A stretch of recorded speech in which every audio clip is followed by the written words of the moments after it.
y casi como un mantra de todo el día, la palabra evidencia la vamos a estar escuchando una y otra vez. ¿Y por qué? Cuando pensamos en mi brújula, lo primero que pensamos, y un poco, permítanme transmitirles lo que fue la historia para la Fundación San Carlos de Maipo de haber llegado a mi brújula. Cuando el año 2012 nosotros nos hacemos cargo de la Fundación, mirábamos nuestra oferta y la mirábamos desde la rehabilitación, la mirábamos desde lo que uno puede hacer cuando llega tarde.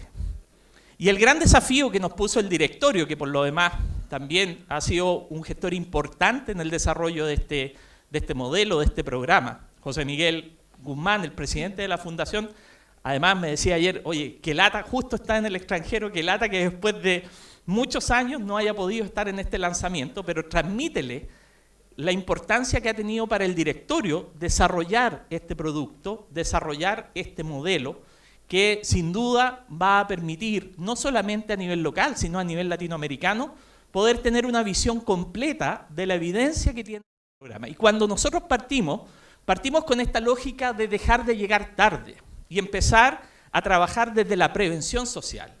Y cuando uno hace prevención, quizás lo más complejo es traducir el outcome de esa prevención. Porque claro, cuando uno está rehabilitando, cuando uno mejora una situación de alguien, lo ve, es visible, es palpable, se mejoró la persona, dejó la droga, dejó esto, dejó la delincuencia, dejó eso. Pero cuando trabajamos en prevención, por Dios que es difícil decir, mira, todos estos niños están bien y queremos que sigan estando bien. Bueno, pero eso a veces no es seductor, po. O sea, ¿cómo vamos a medir que estos niños sigan estando bien? Bueno, y ahí está la evidencia. Si uno quiere trabajar en prevención, la prevención requiere métrica, requiere resultados, requiere evidencia, requiere estándares que te permitan decir que aquello que te estás comprometiendo, que aquel elemento, que aquel componente del diseño de los programas tiene una teoría de cambio sólida a la base, tiene una teoría y una causalidad que te va a permitir generar impacto. Porque si no es así, estás navegando totalmente ciego. Me quedan 5 minutos. Voy a sintetizar las otras 2 ideas fundamentales. La primera, ya dijimos, útil para la prevención. Desde nuestra realidad, nosotros queríamos avanzar en prevención. La segunda, cuando uno mira las necesidades sociales de nuestro país, por Dios que son hartas. Y claro, si nosotros quisiéramos cubrir los costos de todas las necesidades sociales, no hay billetera que alcance. Y tendríamos que tener un Estado que crece, y una base tributaria que lo soporte. Y claramente, ninguna economía, ningún Estado, ninguna sociedad puede dar pie a un Estado que crece inorgánicamente y que financia cosas que de repente no funcionan. Cuando uno hace el análisis, por ejemplo, entre el 2014 y el 2017 de los programas que evalúa la DIPRES, y se encuentra con cerca del 50%, tienen desempeño insuficiente, y que solo esa muestra significa cerca de 2.000 millones de dólares que se pierden en programas que no funcionan, bueno, tenemos que pensar que tenemos que mejorar la oferta pública, porque la racionalidad del gasto público nos va a permitir apostar por aquello que funciona y poder llegar, evidentemente, a la solución de los problemas sociales. Pero antes de que me mate mi equipo y que me diga que no me extienda más de la cuenta, hay una tercera razón, y es la razón más importante de todas. No podemos navegar sin brújula, no podemos gastar en aquello que no funciona, pero lo que jamás podemos hacer es causar un daño a las personas que lo necesitan. ¿Y cuántas veces creemos estar haciendo un bien y en realidad estamos haciendo un mal? Lo que muchos de ustedes conocen como el término de lo iatrogénico. Aquello que parece maravilloso, que a lo mejor, mira, no sé, tenemos este programa, adosémosle otro más, y resulta que la familia ya colapsó, falta de adherencia, no sigue participando en los programas, toda esa inversión se pierde. Y entonces, lo que hay detrás es el sentido ético de la inversión social. Sin evidencia es imposible tener un compromiso ético con nuestros beneficiarios. Por lo tanto, por estas tres razones, porque hemos querido avanzar en la prevención social, porque hemos querido hacer advocacy al Estado y a nosotros mismos, muchos de nosotros como fundaciones, que podemos mejorar nuestros programas, y por el profundo sentido ético que tiene una inversión que realmente cambie trayectorias, que realmente beneficie a las personas, es que hoy día estamos lanzando Mi Brújula y compartiéndolo con todos ustedes.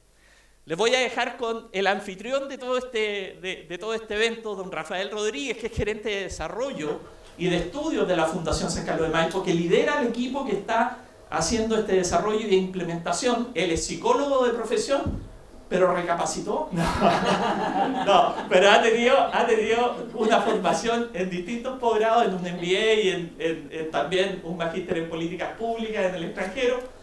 Y por supuesto que además también articula con muchos de ustedes, probablemente lo conocen más que a mí, porque es con quien está en el cotidiano en distintas iniciativas como la Corporación Bien Público, la plataforma Multiplica, las plataformas de inversión, es miembro del directorio del GSG, es decir, una persona que probablemente está golpeando muchas puertas, que está conversando mucho con ustedes en nuestra cara visible. Y no es solo un rostro bonito, es también una persona comprometida con la causa social, que creó y fundó Proyecto B, que hoy día es una política pública en la reinserción de los jóvenes que han salido del Senam y que han podido encontrar un espacio, un lugar de trabajo y un espacio de oportunidad. Así que, don Rafael, le paso el micrófono, yo ya no hablo más, hasta en un ratito más, así que creo, chiquillas, que he cumplido con el tiempo. Muchas gracias por estar aquí en nombre del directorio, en nombre del equipo. Esto es una fiesta para nosotros, así que agradecidos de su presencia.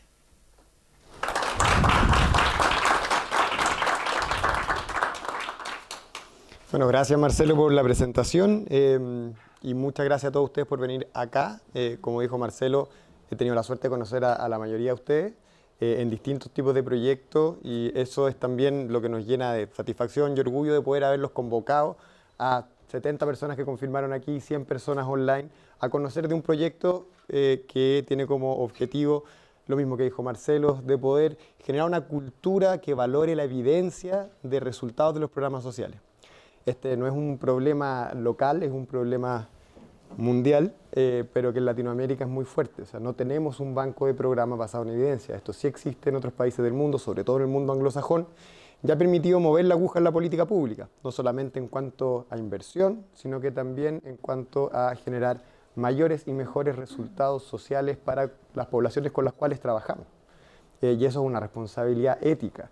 Y si bien hace 7 años cuando nosotros partimos con esto, Marcelo dijo 5, que es verdad, hace 5 que empieza a tomar más forma, pero desde hace 7 que venimos en la Fundación tratando de promover el desarrollo de la evidencia, y cuando lo comentábamos hacia afuera, a nuestras contrapartes, muchos nos decían, sí, espectacular, pero estamos en Chile. Estamos muy lejos de que los programas puedan dedicarle parte de su presupuesto a el desarrollo de metodologías que permitan su propia evaluación. Y claro, por lo mismo, como estamos en Chile, como estamos tan lejos de hacer eso en esa época, es que como fundación, como sociedad civil, tenemos que avanzar en ese camino. Entonces, el día de hoy es para celebrar el lanzamiento del Mi Brújula, pero también es el inicio de un proyecto que no va a volar si es que los que estamos acá no nos comprometemos con usarlo. Porque hoy día es un lindo proyecto, pero para que en verdad se genere un estándar y que pueda saltar de ser una iniciativa útil para 3, 4, 5, 15, 20 programas sociales, ser un estándar que permita modificar las maneras en que financiamos y en que miramos los programas sociales, va a haber quedado con una linda experiencia. Pero aquí estamos juntos de manera colaborativa en este y en otros proyectos para que en grupo nos movamos y podamos hacer los cambios. Cada uno por separado no podemos. Y esta generación, digo generación no en términos etarios, sino que generación en términos de grupo, tenemos un llamado que es a colaborar y a aprovechar las fuerzas individuales para hacer una que sea bien fuerte. Y en este evento de hoy vamos a hablar un poquito de la agenda. Tenemos justamente representantes de distintos grupos. Tenemos, por supuesto, a actores del sector público. Tenemos a FOSI, también al Ministerio de Desarrollo Social presentes hoy día. Sin ellos, en fin, es mucho más difícil llegar a una escala razonable. Son ellos los que siempre ponen la vara que permite llegar a un mayor número de programas sociales y de población. Pero también tenemos al equipo de San Carlos que ha estado trabajando en esto desde hace mucho tiempo, la Malú, que tiene 4 hijos, pero este yo creo que es un quinto, y también va a estar hablando la Connie para poder comentarles cómo opera el programa. Y por supuesto, Marcelo ya lo presentó, pero doctor Rubén Parra Cardona, que nos va a contar de la experiencia internacional y su propia experiencia en términos de evaluación de programas y desarrollo de la evidencia. Entonces, también les quiero comentar que tenemos una agenda bastante acotada, y por lo cual hemos decidido tener una estrategia. Vamos a ver si funciona, vamos a evaluar la calidad de esta intervención. Karen, que está atrás, tiene unos cartelitos en donde les va a ir indicando a todos los expositores cuando le queden 5 minutos, 2, 1 y 0. Porque en verdad hay muchos expositores y queremos cumplir con el horario. Entonces, sin más, le doy la bienvenida a María Luisa Correa para que, bueno, un poquito de contexto. La Malú está terminando su postnatal, pero no se quiso perder este momento porque, como les comenté recién, ella es la personificación de los proyectos. Los proyectos tienen una institución, pero hay personas que los lideran desde el día a día, y esa es la Malú. La Malú es socióloga de la Universidad Católica, ha sido coordinadora del área de estudios de la Fundación San Carlos de Maipo desde hace 5 años, y ella nos va a presentar, o sea, no hay nadie mejor que ella para presentarnos el contexto del proyecto y ciertos elementos críticos de mi brújula, y nada, dejo a la Malú. Gracias, Rafa. Bueno, tal como Marcelo y el Rafa ya lo mencionaron, la Fundación San Carlos de Maipo, en este interés de su generación de evidencia, comienza con el desarrollo de este banco de programas Mi Brújula. Así que hoy día, para comenzar, los invito a ver el siguiente video.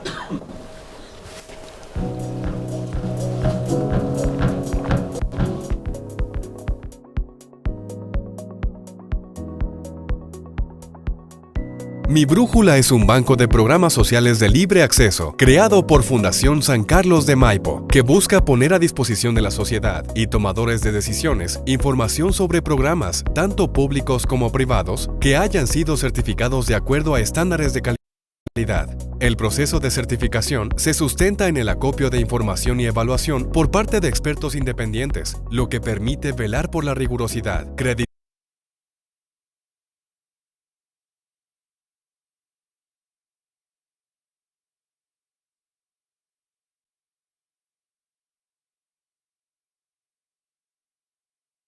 nacional que se encuentre certificada en las dimensiones de diseño,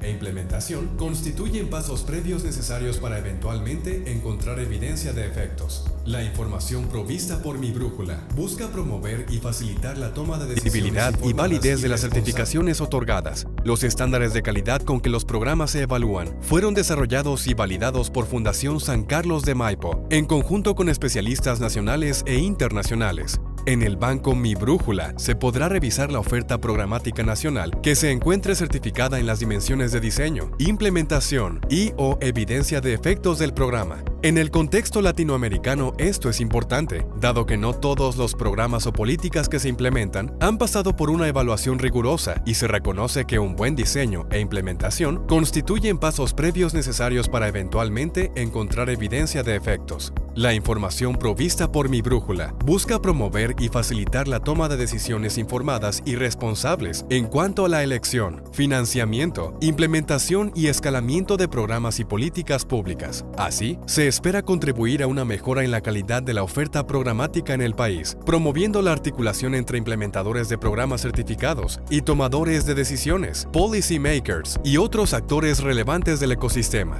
De esta forma, el banco funciona como una verdadera brújula que posibilita el abordaje eficaz y eficiente de las problemáticas sociales que aquejan a los chilenos y chilenas mediante programas de calidad. Te invitamos a utilizar nuestro buscador de programas sociales para que puedas revisar la oferta programática nacional certificada. Además, si eres un implementador o dueño de algún programa diseñado o implementado en el territorio nacional, queremos conocerte. Te invitamos a postular tu programa pinchando el botón Certificar Programa en la esquina superior de nuestra web. Ya. Entonces, luego de haberles presentado este video, me gustaría poder contextualizarlos un poco en qué consiste mi brújula, de dónde nace y qué es lo que hoy podemos como fundación compartir con ustedes.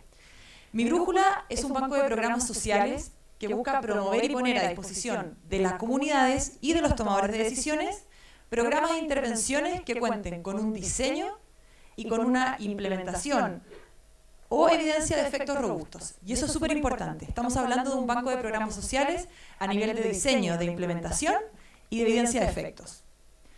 ¿Cómo nace mi brújula?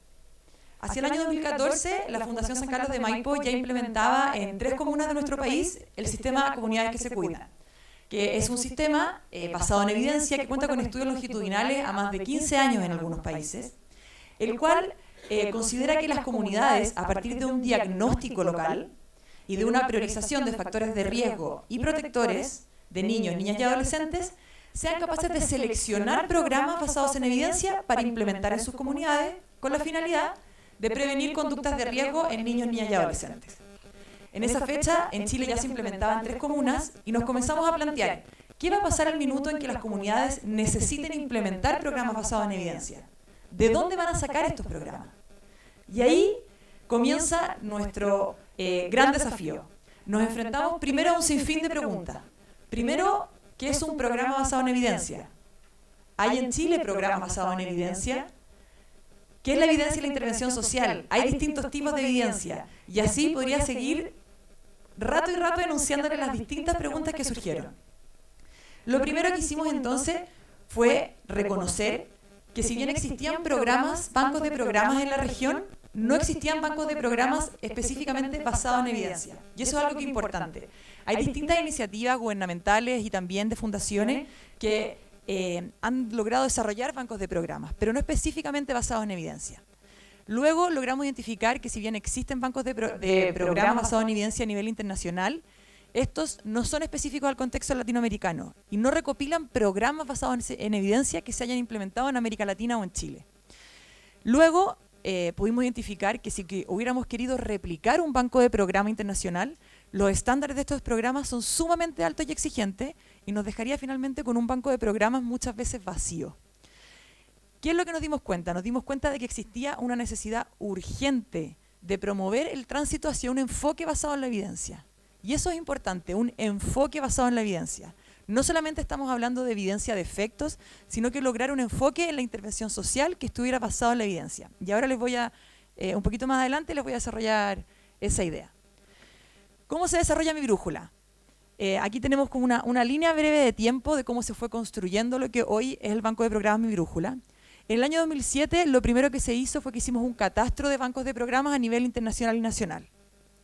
Como les mencionaba anteriormente, nos dimos cuenta que efectivamente sí existen algunos a nivel internacional, también a nivel local, pero que presentaban dificultades. Entre ellas, uno, que muchos de los programas que estaban disponibles bien no eran replicables en el contexto latinoamericano o incluso, peor, no estaban disponibles a ser implementados en Chile o en América Latina.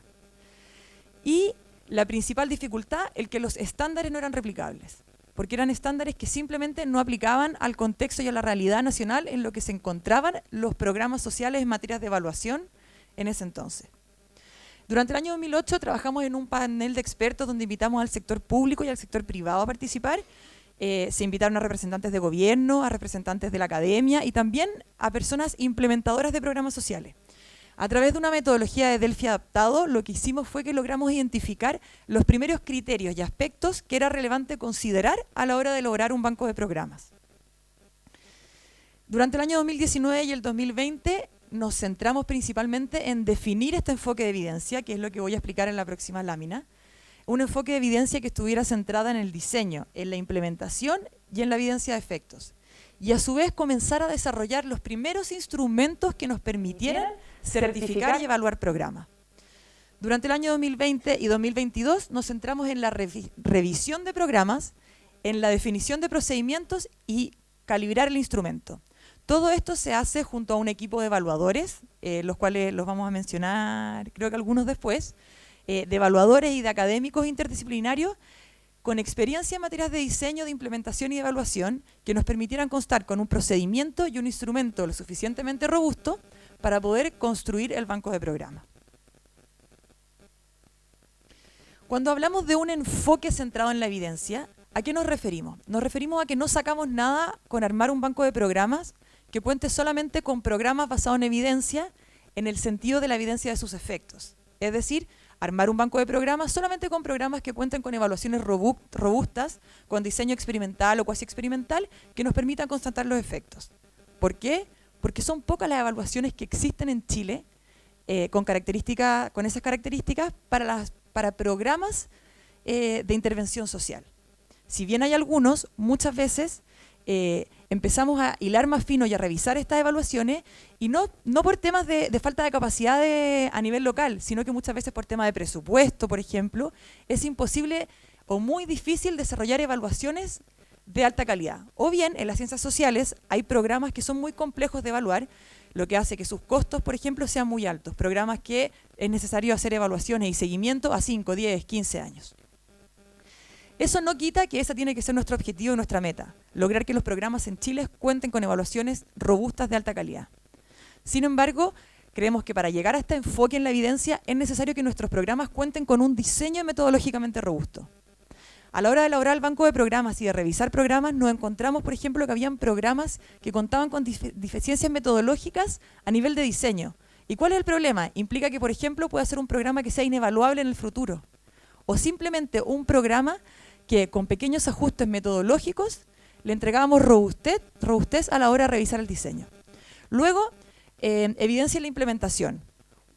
Y yo creo que es una de las principales deudas que tenemos en Chile en la implementación de programas sociales. Lo que se implementa no es lo que se diseña.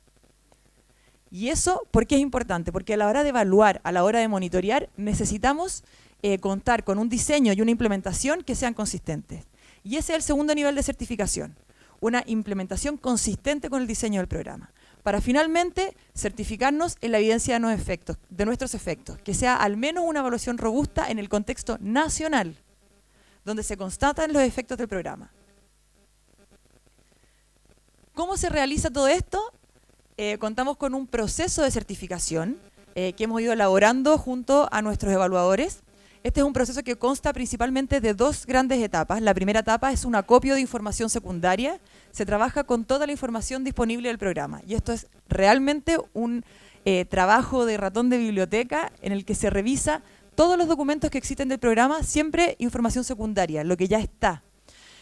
A partir de esto se elabora un informe de acopio que es lo que nos permite evaluar el programa. Ese es el insumo con el cual los evaluadores durante el proceso de evaluación y homologación aspecto a aspecto van evaluando con una nota cada uno de los criterios de acuerdo al nivel que se va a certificar. Ese trabajo lo realiza un grupo de expertos, siempre en duplas donde se evalúa por separado, con un único instrumento que nos permite poder homologar las distintas notas asignadas por los evaluadores para posteriormente pasar un proceso de certificación. Este es un instrumento que no hemos demorado varios años en construirlo porque fue necesario no solamente calibrarlo, sino que poder diseñar un instrumento que fuera aplicable a programas públicos como privados y que fuera aplicable a distintas intervenciones sociales independiente de la temática que traten. Y eso es un punto muy importante. Independiente la problemática, la temática que trate un programa puede ser certificada en cualquiera de los 3 niveles de mi brújula. En resumen, y para que la Karen no me rete, ¿qué es lo que contamos hoy día con nuestro banco de programas de Mi Brújula? Contamos con una plataforma web disponible a todo público, que certifica programas sociales con altos estándares de calidad en materia de diseño, de implementación y de constatación de efectos. Contamos con un procedimiento y un instrumento para la certificación de programas para cada uno de estos niveles. Contamos con un procedimiento e instrumento, como les mencionaba antes, que es aplicable a programas tanto públicos como privados, independiente de la temática que traten. Y hoy contamos ya con 10 programas certificados en Mi Brújula y con 8 programas en proceso de certificación. Gracias.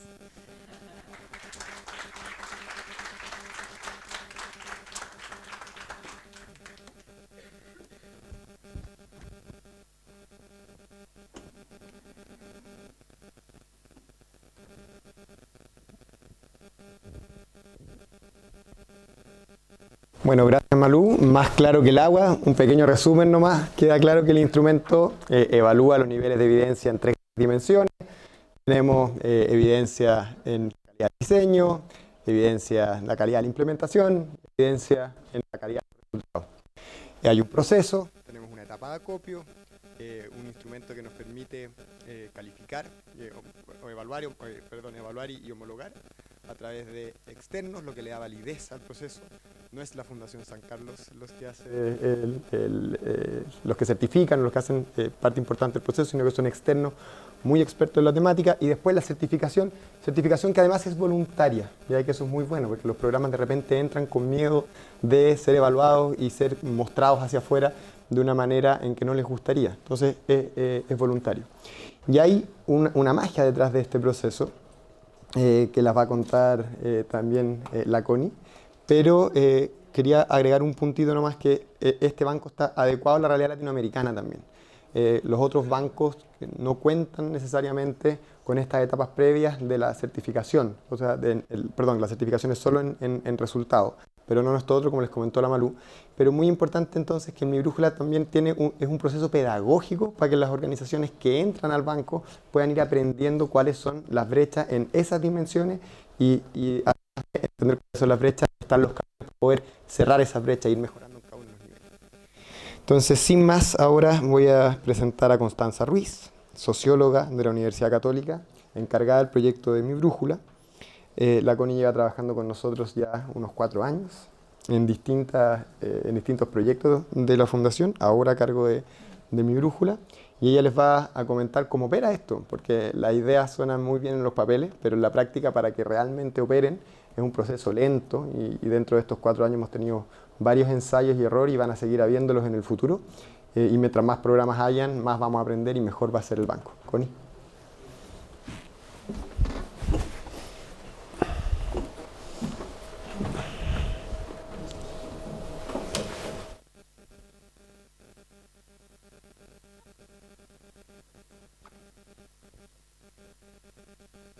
¿Me confirman? Ahí sí.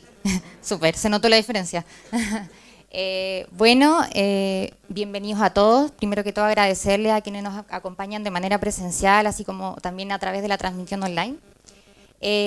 Como decía Rafa, yo más bien les voy a contar del proceso más operativo de cómo funciona la plataforma de Mi Brújula.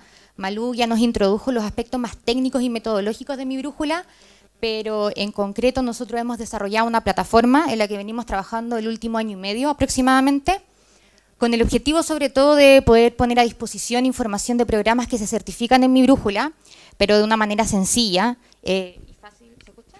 Se apagó.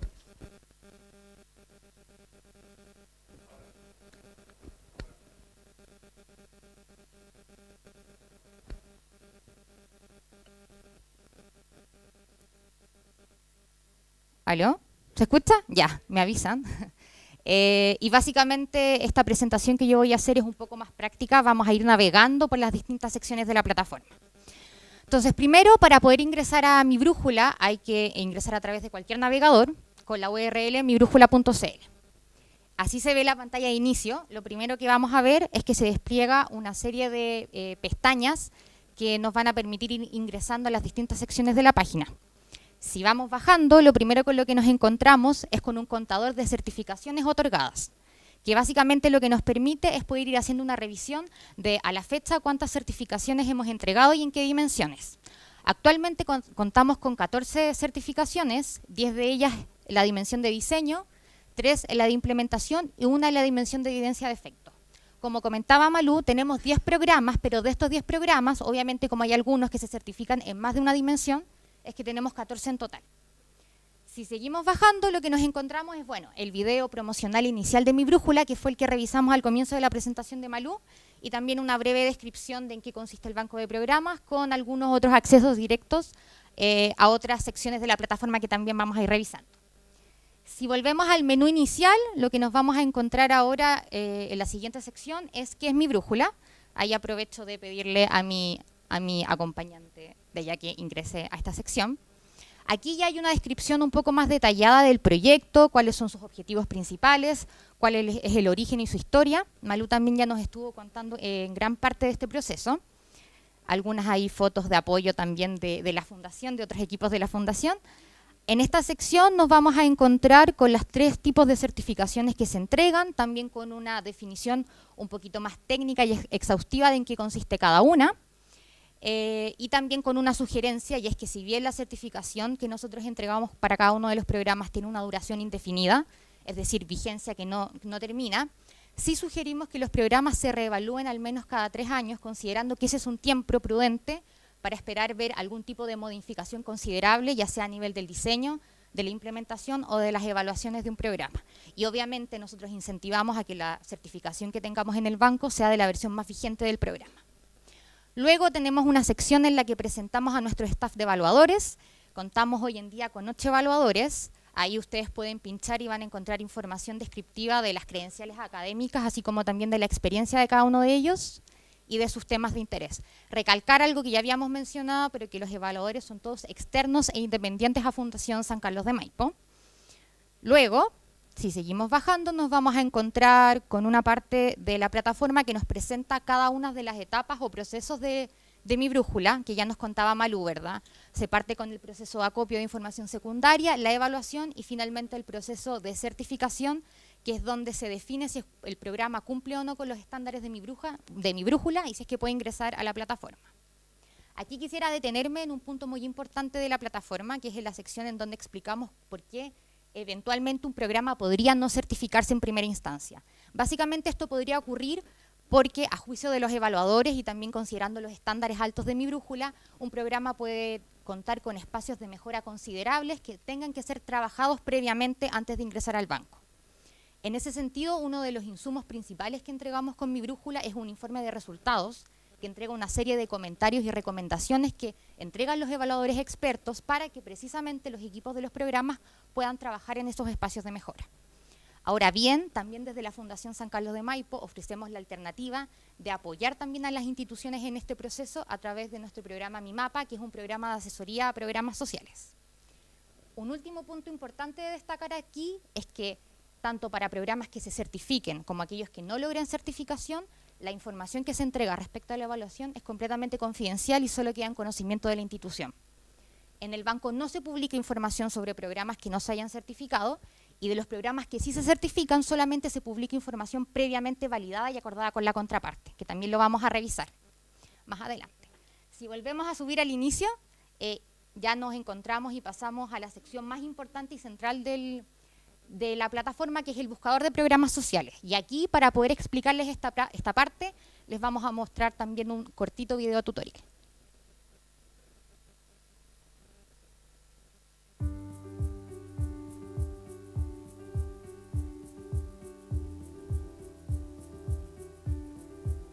El buscador de programas de Mi Brújula es una herramienta. El buscador de programas de Mi Brújula es una herramienta sencilla y eficiente que te permitirá encontrar todos los programas que hayan sido certificados en al menos una dimensión, de acuerdo con estándares de calidad en diseño, implementación y evidencia de efectos. Para acceder al buscador, seleccionas el menú superior de la web de Mi Brújula y pinchas en Buscador de Programas Sociales. Al ingresar se mostrará un listado en orden alfabético de todos los programas realizados en Chile que han sido certificados en alguna dimensión, incluyendo una breve descripción de estos. Si lo que quieres es acotar los resultados de búsqueda de acuerdo a tus necesidades, contamos con varias opciones. Por ejemplo, si buscas un programa en particular cuyo nombre conoces, puedes escribir en la barra para texto ubicada en el extremo superior izquierdo de la página y pulsar el botón Buscar. Esto filtrará el listado de resultado de búsqueda de programas según la o las palabras clave que hayas escrito. Para acotar los resultados de acuerdo a categorías específicas, puedes utilizar la barra de filtros de búsqueda. Pinchando sobre el icono más al lado de cada categoría de filtro, se desplegará un listado de sus subcategorías. Para seleccionar alguna, solo debes pinchar la casilla de verificación correspondiente. Además, podrás seleccionar tantos filtros como quieras y deseleccionar los que desees. Así, por ejemplo, puedes filtrar los resultados para que aparezcan solo los programas certificados que abarquen consumo problemático de alcohol y drogas en adolescencia tardía. Una vez que encuentres el o los programas que buscabas, puedes revisar el detalle de sus características pinchando sobre el nombre del programa. Esto te llevará a una sección donde encontrarás información como la descripción del programa, las certificaciones con que cuenta, el año de versión evaluada y, por supuesto, la información de contacto. Esta información se puede descargar en formato PDF, pinchando el botón Descargar programa PDF, ubicado en la parte superior derecha, lo que te permitirá descargar y guardar la ficha del programa en tu computador.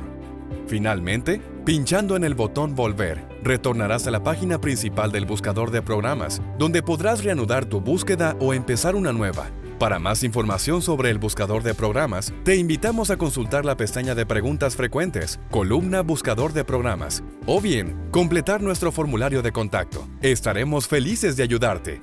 Esperamos que encuentres el programa que buscas.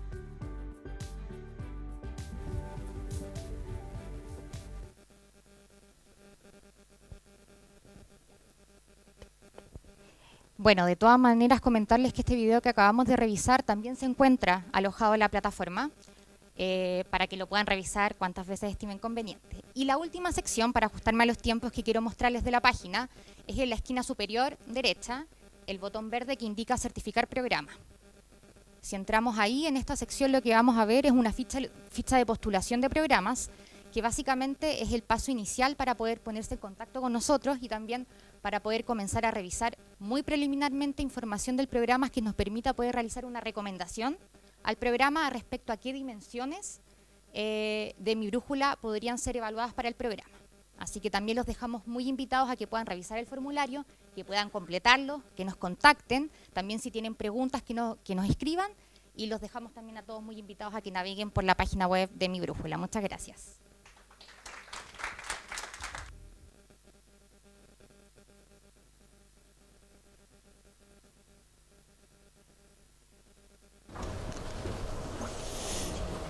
Bueno, como pudieron ver, aquí en esta presentación se traducen varios años y horas de trabajo, un equipo súper comprometido que hoy día está representado en la Malú y en la Connie, pero también en la Karen, Pedro, José, la Debbie, la Ivana, que son los que veo aquí, Daniel, que está ahí sentado, y una persona que se nos va, y queríamos aprovechar este momento para hacer un pequeño reconocimiento a Javiera Monreal.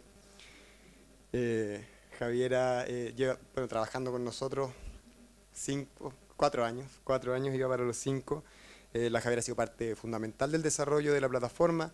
De hecho, iba a presentar antes de que nos avisara que se va a trabajar al sector público. Quiere llevar su aprendizaje, sus conocimientos, todas sus capacidades, competencias, ganas, a poder ayudar a la política pública desde dentro.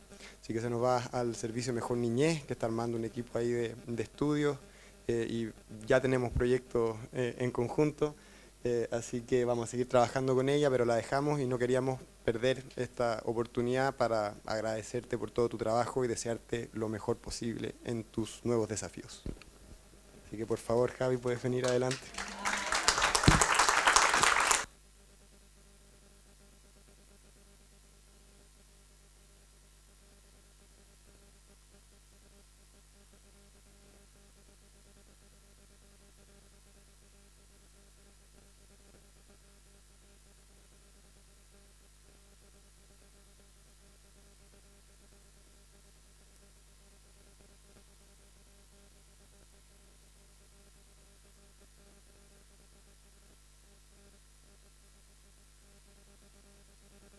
De control de tiempo ha funcionado. Estábamos a las 9:45, 9:46, pero ahora es donde perdemos el control porque la implementación pasa a terceros. Así que los que vienen tienen que mantener ahí el estándar. Y el primer invitado, bueno, quiero agradecer a Julio Rojas. Los que no lo conocen, él es cientista político de la Universidad Diego Portales, magíster en Gestión y Políticas Públicas de la Universidad de Chile y máster en Development Studies de la Universidad de Melbourne, Australia. Actualmente es encargado de la unidad de innovación del Fondo de Solidaridad e Inversión Social en FOSIS, pero antes trabajó como investigador en la unidad de evaluación e investigación aplicada de la Subsecretaría de Prevención del Delito del Ministerio del Interior y Seguridad Pública. A Julio nosotros desde la Fundación lo conocemos hace tiempo porque justamente donde él trabajaba implementamos uno de nuestros programas basados en evidencia. Y ahora en FOSIS, por coincidencia, nos volvimos a topar porque uno de los proyectos que estaba trabajando el gobierno anterior en FOSIS también estaba trabajando con nosotros en San Carlos y hemos ido conversando y descubriendo que tenemos objetivos en común, que son objetivos bastante similares para todos los que estamos acá, que es desarrollar y mejorar la política pública, los programas sociales, y nos encontramos con, aparte de ese obvio objetivo común, de además posibilidad de hacer sinergia. Creo que aquí FOSIS es un actor bien interesante para quienes nos interese trabajar en el desarrollo de programas sociales en asociación con el sector público, porque justamente tienen un área, o sea, FOSIS para los que conocen de administración pública, es una organización distinta al normal de otras organizaciones porque tiene una orgánica particular que permite innovar, que permite hacer cosas distintas que los otros servicios o ministerios son más reacios a. Y además, Julio, una persona con mucha disposición a concretar esas alianzas, o al menos tratar de que esas alianzas ocurran, y asimismo también Nicolás Navarrete, que iba a presentar hoy, pero que el director de FOSIS, pero que lamentablemente hoy día tuvo una emergencia a último minuto. Julio.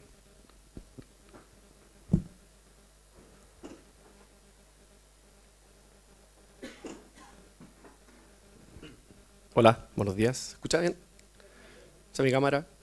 Bueno, en primer lugar agradecer a la Fundación por la invitación. Creo que me llevo hasta el momento 3 o 2 conceptos. Uno, el que mencionó Marcelo, el de responsabilidad ética, del gasto público para con nuestros beneficiarios.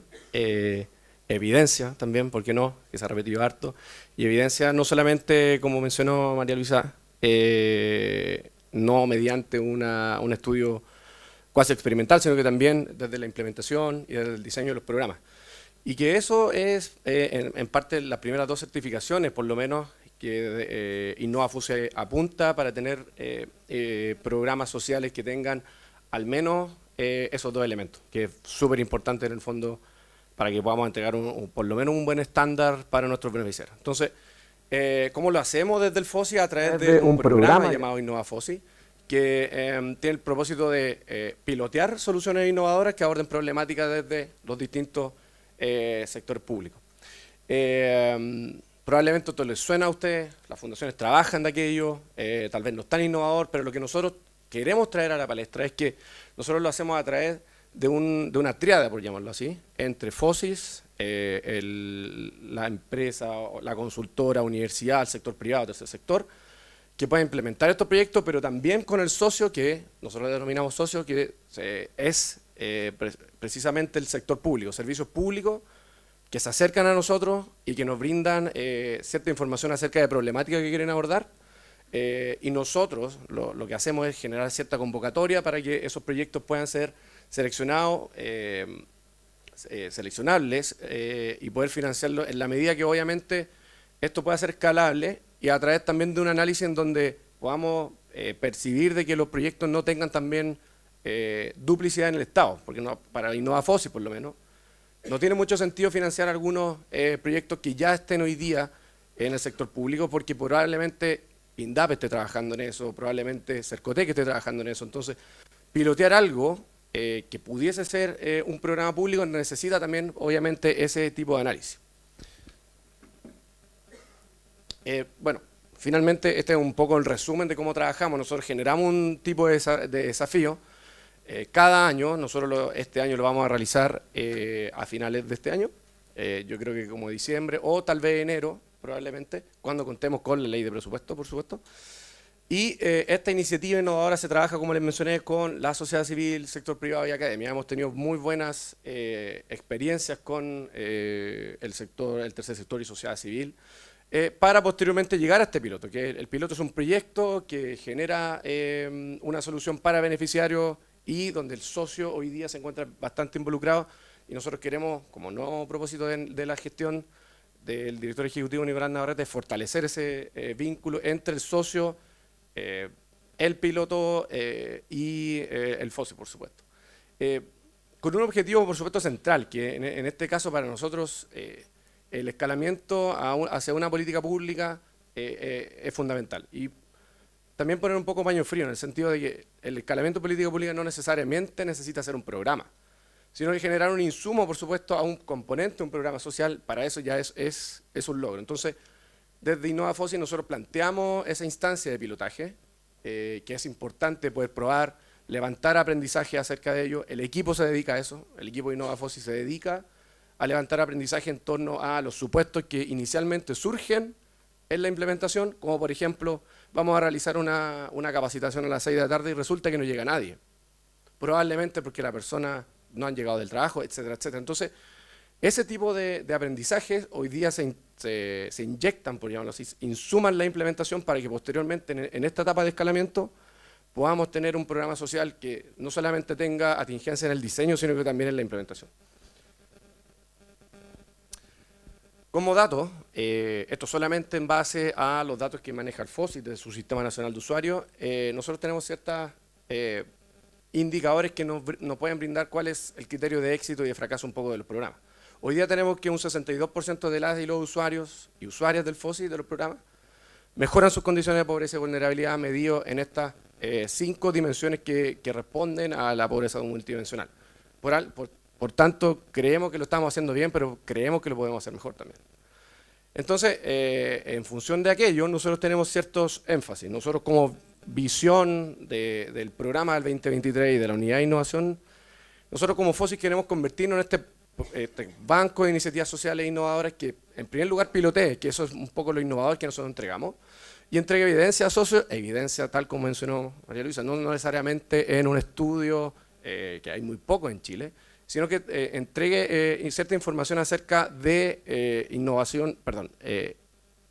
diseño e implementación de los programas, para que posteriormente esto pueda escalar en la oferta pública programática vigente de algunos servicios públicos que se encuentran hoy día implementando proyectos, pero nuestro principal énfasis hoy día es que creemos que nosotros podemos contar con mayor financiamiento con el tercer sector. Y obviamente el socio del desafío. Creemos, por una parte, que los proyectos son muy pequeños y que pudiesen tener una mayor escalabilidad siempre y cuando nosotros contemos con mayor número de beneficiarios. Hoy día estamos financiando proyectos de solamente 50 millones de pesos. Por lo tanto, creemos que podemos obviamente cofinanciar tanto con el socio beneficiario como con otras instituciones que tengan experiencia en programas sociales y que quieran y sea de interés de ellos poder también implementar un programa público. Desde ya vamos a estar enviando las invitaciones y la información respectiva acerca de la convocatoria, y por lo cual invito desde ya a que todos y todas podamos postular a esa convocatoria. Y dentro de esa convocatoria nosotros queremos redefinir 2 cosas. Uno, obviamente una mayor presencia y retroalimentación del socio, que en este caso es el servicio público encargado y el interesado de resolver un problema. Y segundo, este cofinanciamiento entre Innova FOSI y el socio del desafío, y por qué no una institución encargada, o la institución, por qué no, que está ejecutando el programa, pueda cofinanciar la iniciativa con el objeto de tener un mayor número de beneficiarios. Que eso, tal como mencionó María Luisa, creemos que también tener un mayor número de beneficiarios genera mayores condiciones para entrar al tercer punto de la certificación, que es tener un programa con una certificación en términos de estudios. Probablemente con 40 personas es un elemento muy chico, o es un universo muy reducido como para poder elaborar un estudio de mayor impacto. Igual les he mencionado, claro, nosotros queremos contar con estos pilotos que atiendan un mayor número de usuarios, con el objeto de no solamente generar estos estudios robustos para evaluar los efectos de intervenciones, sino que también tener, obviamente la percepción de el equipo ejecutor, el socio del servicio, para que posteriormente podamos establecer si es que este es un programa que tiene atingencia y conducción hacia una política pública, hacia un componente de aquello, o por qué no ser simplemente un insumo para que un programa funcione mejor. Así que eso, los dejo, les agradezco nuevamente la invitación, espero que se haya escuchado bien. ¿Sí? Eso. Muchas gracias.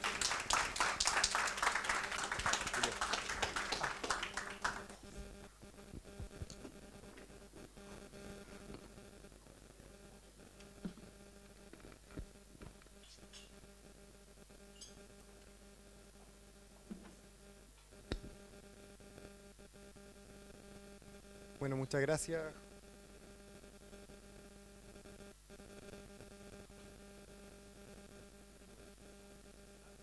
Aló, aló. No, sí. Está apagada, está la luz apagada. Aló, ahí sí. Bueno, muchas gracias, Julio, por la presentación y por el interés también de acercarse a la sociedad civil y de buscar sinergia. Al final, lo que ustedes están haciendo, evidentemente que tiene un correlato también en la sociedad civil. El banco de iniciativa, de estrategia, sin duda un lugar o un proyecto con el cual vamos a conversar los aprendizajes que hemos tenido para que ustedes lo puedan hacer lo mejor posible y también generar ciertas estrategias de sostenibilidad, ¿cierto? Muchas iniciativas que se financian o que se ejecutan en un gobierno se pierden al gobierno siguiente y todo ese aprendizaje muchas veces vuelve a cero. Así que no solamente interesante los puentes para desarrollar proyectos conjuntos, sino también para sostenerlos en el tiempo, y qué bueno encontrarse con contrapartes como ustedes. Bueno, nuestro siguiente expositor es el doctor Rubén Parra Cardona, que está ahí atrás, quiere hacer una entrada triunfal, parece.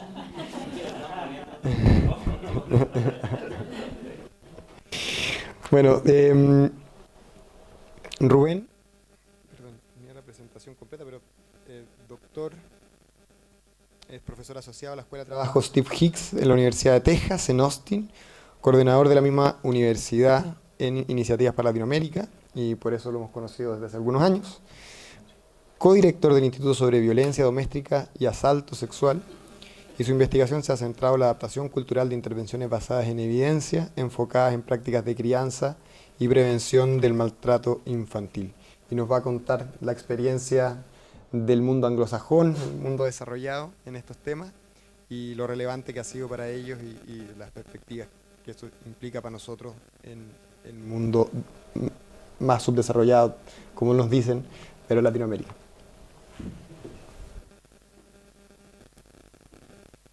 Buenos días, ¿el micrófono bien? ¿Sí? Perfecto. Ok.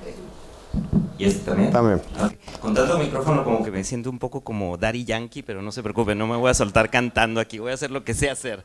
Así que no temor, no va a haber horrores el día de hoy. Primero que nada, mi más profundo agradecimiento por esta invitación, la verdad es un gozo, soy mexicano de nacimiento, adoptado en Estados Unidos, es una larga historia que nada más se puede contar con unos buenos vinos. Pero es un gran gozo para mí estar con mi gente latinoamericana y ver la excelencia, ver el cariño y ver este deseo por hacerlo mejor por nuestras sociedades latinoamericanas. Yo siempre bromeo con mis queridos amigos de la fundación que pues denme un certificado de ciudadanía chilena ya por amor y compromiso que tenemos aquí, porque me encanta Chile y el espíritu chileno y la verdad van a la vanguardia, así que mi agradecimiento a la fundación, mi agradecimiento a todos quienes han hecho posible este evento y a todos los que nos están viendo por línea de internet. Y quiero empezar con eso, quiero empezar con la historia de esperanza que ustedes están trayendo a Latinoamérica y al mundo, porque son un ejemplo a nivel internacional. El ejemplo de Chile se está hablando en varios de los círculos de investigación en prevención, mi área es la prevención, en cuestión de la iniciativa, la creatividad y el empuje que se está teniendo y los hechos y las inversiones que se están haciendo en todo tipo. Para mi presentación hoy, como me la he pasado como las últimas 48 horas en aviones, entonces voy a hacer un poco de analogías a los aviones y me encanta mucho este sentido de la brújula. Tengo varios amigos pilotos, a veces me trepo con ellos a los aviones así, vente, vámonos un fin de semana. Y la primera lección, lo primero que me dicen en cuestión de por qué son importantes las brújulas es porque como piloto tienes que confiar en tus instrumentos. Como piloto, tu primer instinto es ir en contra de lo que los instrumentos te están diciendo. Tu sentido de orientación se pierde rápidamente y ellos, cuando pasamos por turbulencia, me dices, mira, si no estuviéramos viendo los instrumentos nos iríamos a la derecha, pero el instrumento me está diciendo que me vaya a poniente, etc. Lo mismo es en la promoción de la salud mental. Muchas veces cuando vienen las ideologías, las políticas en alta escala, muchas veces nos vamos en direcciones que necesariamente no están en dirección de lo que nos dice la información y los datos empíricos. Y eso es muy importante, ¿por qué? Porque sabemos que los problemas de salud mental representan el 32.4% de años de vida de discapacidad en la población mundial. Es decir, el problema de salud mental es muy severo desde la primera infancia hasta la edad adulta. y el 50% de problemas de salud mental inician a los 14 años de edad, ¿sí? Ahora, ¿cómo me regreso? Ok.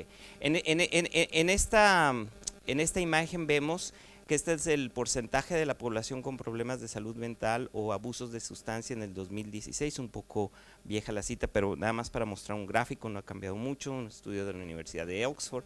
Y como ustedes ven, Estados Unidos tiene un problema muy severo porque las políticas estatales de promoción de salud mental son muy dispares. Tenemos la mejor ciencia en intervenciones de salud mental, pero en cuestión de cobertura y de atacar el problema tenemos retos importantes. En Latinoamérica también vemos, no es que México necesariamente esté conquistando más el problema con Chile, es que también tenemos un problema de falta de reporte y falta de datos en esa situación. Entonces, a nivel mundial podemos saber que tenemos un problema fuerte en cuestión de salud mental. Ahora, en cuestión de en Chile yo defiero a su expertez, pero sabemos que en prácticas punitivas siguen siendo comunes en Chile. El estudio longitudinal de la primera infancia nos indica que el uso de gritos en las familias es el 53.9, insultos sigue siendo sustancial, pero este dato es preocupante. Solamente el 31% de participantes en la encuesta de primera infancia indicaron familiaridad con prácticas efectivas de crianza no punitivas. Es un porcentaje muy bajo. ¿Cuáles entonces son los beneficios de las intervenciones basadas en la evidencia? Y volviendo al ejemplo de la brújula, supongamos que vamos en el avión, tenemos nuestros instrumentos, sabemos que tenemos que confiar en los instrumentos, vamos a empezar a subir hasta 15,000 pies, que es cuando empieza ahí, cuando uno a veces ve a la Virgen, ¿no? Entre que despega y los 15,000 y empieza, se vuelve uno católico si era protestante, etcétera, y es donde sabemos que empieza el primer sangoloteo, ¿no? Bueno, en el mundo de las intervenciones basadas en la evidencia es donde hay mucha intensidad, porque tenemos que desarrollar esas intervenciones basadas en la evidencia. Para eso voy a contar nuestra historia en Estados Unidos en la adaptación cultural del modelo que hemos estado implementando ya por 16 años, PMTO. ¿Por qué es importante esto? Porque las intervenciones basadas en evidencia son efectivas porque funcionan, están fundamentadas en la evidencia empírica. Una buena intervención basada en la evidencia se puede personalizar, no se tiene que implementar tal como es, no se debe implementar como es, se debe adaptar culturalmente, pero como tiene componentes esenciales que podemos adaptar, tenemos un sentido de orientación de cómo podemos hacer adaptación. Por eso es que son integradoras, se integra la ciencia, la relevancia cultural y la relevancia contextual. Demandan la evaluación continua, una intervención basada en la evidencia nos tiene que sobrepasar el peso del tiempo, es decir, a lo largo del tiempo tenemos que ver que los impactos se mantienen. Son costo efectivas, algo de lo que Marcelo nos estaba diciendo de una manera muy importante. En vez de gastos muy grandes en el sentido de largo plazo, de tener una familia en intervenciones que no funcionan, sabemos que las intervenciones basadas en la evidencia nos ahorran de manera sustancial el costo. Eso nos facilita la diseminación a alta escala y la cobertura, que es esencial. Ahora, ¿se acuerdan de estos 15,000 pies que vamos un poco en turbulencia? Las intervenciones basadas en la evidencia hay que invertir, no hay otro argumento fuera de eso, no hay una intervención basada en la evidencia que tenga alta sustentabilidad, con alto impacto, que no requiera una buena inversión, porque tenemos que asegurarnos que vamos en una ruta correcta. Y son altamente efectivas para reducir las disparidades. Lo que sabemos es que una vez implementadas esas disparidades de salud mental, la gente que no tiene acceso a de salud mental lo puede tener. Yo como mexicano inmigrante, en México tenemos una historia de amor y odio con Estados Unidos, ¿no? Tan cerca de Estados Unidos, tan lejos de Dios, decimos. Entonces es una historia de mucho conflicto por la inversión norteamericana, etcétera. No es que yo llegué a Estados Unidos enamorado de Estados Unidos, siempre llegué con el recelo de ese imperialismo yanqui que vivíamos desde México, pero yo también sabía que la mejor ciencia en salud mental se estaba desarrollando en Estados Unidos. La primera vez que voy a una conferencia de prácticas de crianza, pues voy de una manera muy reticente, como de, a ver estos gringos que me van a mostrar, ¿no? Nos invadieron, nos quitaron el territorio y ahora ¿qué nos van a decir? Ahora nos quieren invadir con la ciencia. Ahí conozco a Marion Forgach y Gerald Patterson, que son los desarrolladores del modelo de PMTO, pero cuando veo esta gráfica me quedo impresionado. Esta gráfica es el primer estudio aleatorio randomizado, en donde 250 familias se les ofrece el tratamiento de PMTO, era en las fases iniciales de desarrollo. 250 familias se les da tratamiento usual, es decir, iban a servicios de psicología, etcétera, pero no basados en la evidencia. ¿Qué es lo que observamos a lo largo de 9 años? Aquí tenemos la medición de 0 a 9 años, las familias con niños entre 5 y 12, aquí los tienen 9 años después.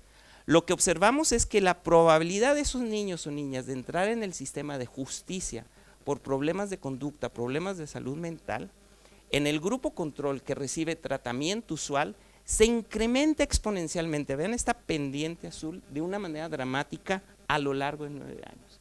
Este niño de 5, acá va a tener 14 y es muy probable que esté en el sistema de justicia juvenil. Los que fueron asignados a PMTO, la probabilidad de ingreso era sumamente baja. Ahí es donde yo digo, tenemos que probar este modelo en la población latina. En la población latina necesitamos ver si este modelo desarrollado en la población euroamericana se sostiene. Bueno, entramos entonces en el terreno de la adaptación cultural. Vamos a 10,000 pies y todavía nos estamos moviendo, porque ahora estamos pensando, una intervención desarrollada con población euroamericana, implementarla en el contexto latino, y sobre todo para nosotros implementamos con latinos indocumentados inmigrantes, analfabetismo muy alto, que están en situaciones contextuales muy dramáticas de explotación, implementar esa intervención en esa población era un reto muy fuerte. Y tenemos que prevenir el imperialismo científico, eso es algo muy importante, que fue una tensión bastante dura en esos inicios que teníamos las colaboraciones con Marion y Jerry. Ellos tenían miedo de que probáramos la intervención en una población que jamás ellos habían percibido como una posibilidad. Entonces, ¿qué nos iban a arrojar los datos? Podían arrojarnos que no funcionaba la intervención, pero ahí son donde las intervenciones basadas en la evidencia se sustentan en el valor empírico. Yo quiero reconocer en estas próximas filminas a las familias, a los coinvestigadores que nos han ayudado. Estoy aquí dándoles el reporte, pero la verdad es un cúmulo de personas que nos han apoyado en esta trayectoria y hemos sido muy afortunados de tener financiamiento de los institutos nacionales de salud. Este es un financiamiento muy difícil de conseguir, 25% de tasa de éxito, pero para nosotros era importante porque la pregunta era una pregunta muy delicada. Es decir, estas intervenciones basadas en la evidencia pueden funcionar en la comunidad latina y necesitamos los financiadores más rigurosos que nos mantengan responsables frente a esta pregunta. Es decir, tenemos que tener una supervisión muy férrea. Y los estudios que les voy a presentar vienen del Instituto Nacional de Salud Mental y del Instituto Nacional de Prevención de Abuso de Drogas. ¿Por qué la población latina? Porque soy latino, soy inmigrante y porque sabemos en que la economía americana se sostiene por el latino indocumentado de una manera muy importante, la contribución es extraordinaria. Entonces sabemos, cuando vemos las casas, vemos a los latinos en construcción, vemos a los latinos en las líneas de producción de toda la cadena alimenticia, ahí están nuestras familias latinas. Sin embargo, nuestras familias latinas también son el objetivo primario de victimización política, sobre todo en tiempos de transición. Vemos cuando hay problemas económicos en ciertos estados, los latinos siempre son el principal objeto de odio. Y una de las preguntas más difíciles cuando damos los grupos es, Rubén, contribuimos tanto a la economía americana, ¿por qué somos tan odiados? Esa es la población con la que estamos trabajando. Esta población que está trabajando 14, 16 horas diarias y ahora quieres promover una intervención basada en la evidencia, va a funcionar. Por eso Marion y Jerry, así como que les tenía que dar Xanax cada día, no se preocupen, lo vamos a hacer bien, van a ver que PMTO se va a mantener, porque yo confiaba en la intervención una vez que yo pasé por mi propio proceso de entrenamiento. Entonces volvemos, ¿por qué la adaptación cultural? Porque este niño de 5 años que no tiene, que no vive un ambiente familiar en donde no hay gritos, no hay insultos, sino hay una carencia de prácticas de crianza efectivas, es muy probable que ya a los 14 vaya a tener problemas de salud mental severos que lo vaya a llevar a conductas delincuentes. Entonces la pregunta científica es esencial, pero también desde la parte de justicia social.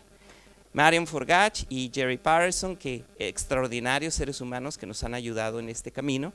Y ellos aceptaron, antes nosotros de adaptar, hicimos un estudio cualitativo para entender la realidad de los latinos inmigrantes en Estados Unidos. Y esto es muy importante porque en vez de plasmar automáticamente, en vez de imprimir, de entregar automáticamente la intervención, tenemos que adaptarla de acuerdo a la idiosincrasia y las experiencias de vida de la población en donde vamos a trabajar. En el caso de nuestra población con población inmigrante, esta es una expresión muy importante que ha informado nuestro proyecto de investigación. La discriminación es un trago amargo que te debes de tragar. Lo único que puedes hacer es tragarlo, porque si te rebelas o no te comportas, te pueden arrestar o dejar de ayudarte.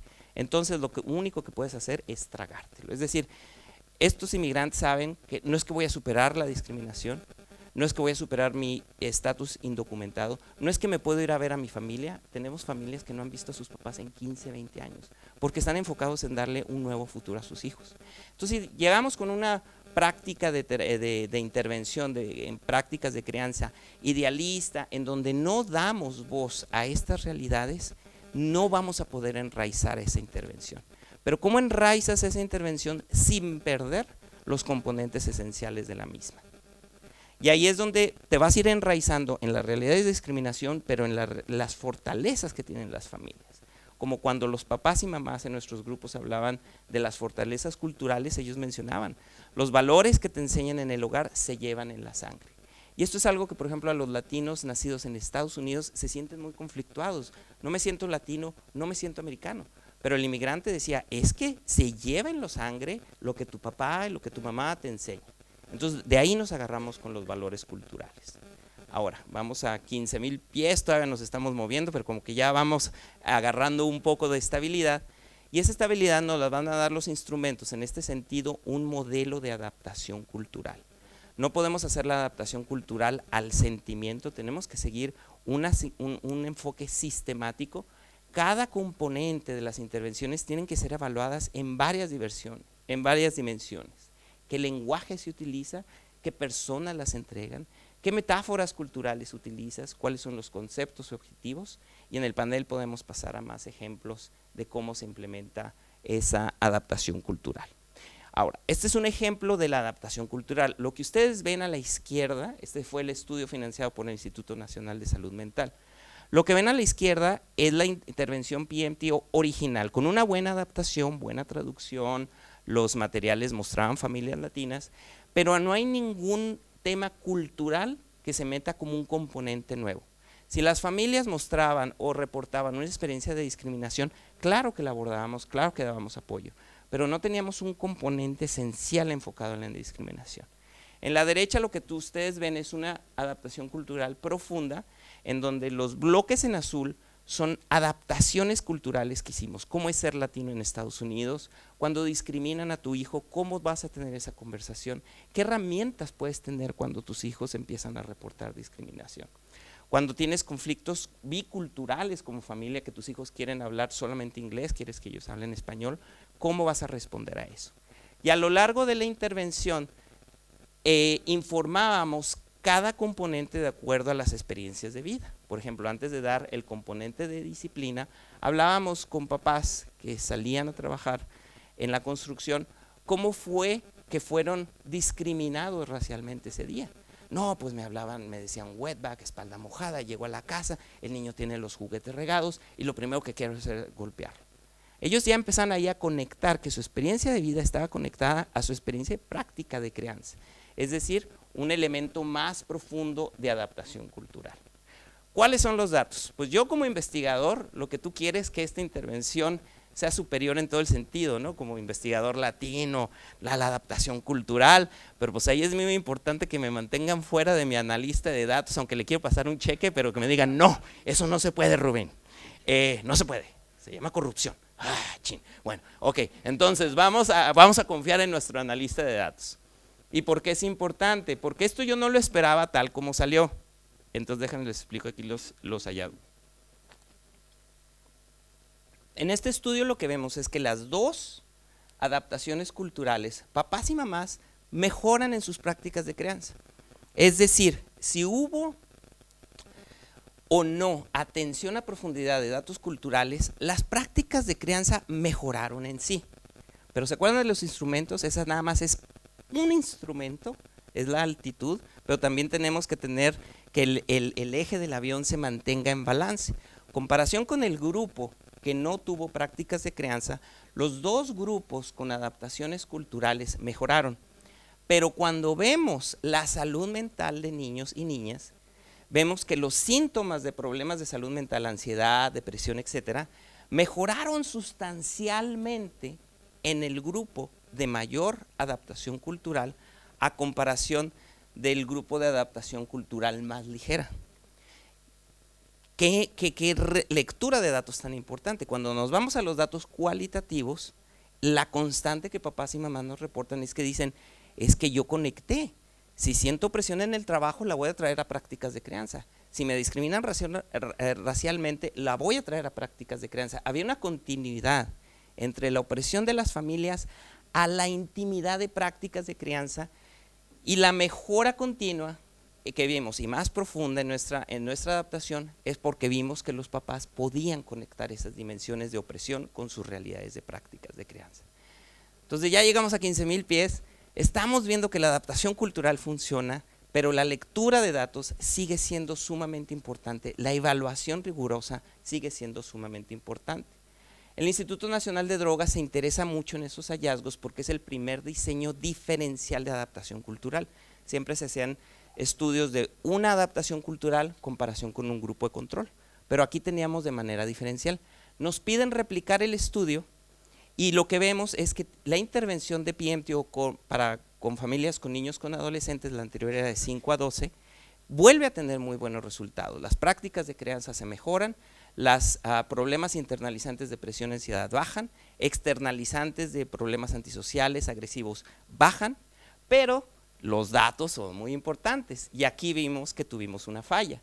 Cuando abordamos los datos de prevención de sustancia, lo que vemos es que para hombres la intervención no tuvo un efecto significativo en incrementar la percepción de riesgo de drogas. Es decir, damos los grupos, hablamos de prevención de drogas, pero no teníamos un refinamiento de esa comunicación de acuerdo a la diferencia entre hombres y mujeres.